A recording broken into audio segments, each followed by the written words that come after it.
Labai džiaugiamės ir didžiuojamės savo naujai parengtu asmeninio trenerio mokymų kursu.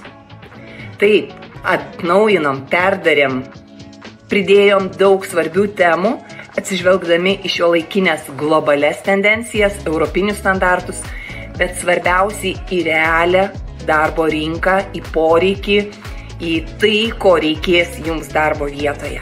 Asmeninio trenerio praktikoje taip pat pasitaiko klientų, kurie turi, pavyzdžiui, padidėjusį kraujo spaudimą ar serga cukrinio diabetu. Ir būtent dėl šių priežasčių asmeninis treneris privalo bent jau suprasti pagrindinės kontraindikacijas, ko negalima daryti su tokiais žmonėmis.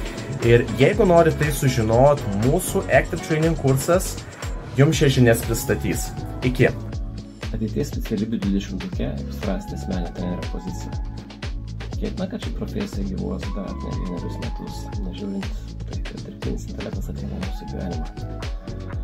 Jeigu jūs domina gyvenimo būdo pokyčiai, jeigu norit spręsti žmonių sveikatos problemas, fizinio aktyvumo, gyvenimo būdo, darbo, streso, mitybos pokyčiai, ko gero, kad ši profesija tinkama jums.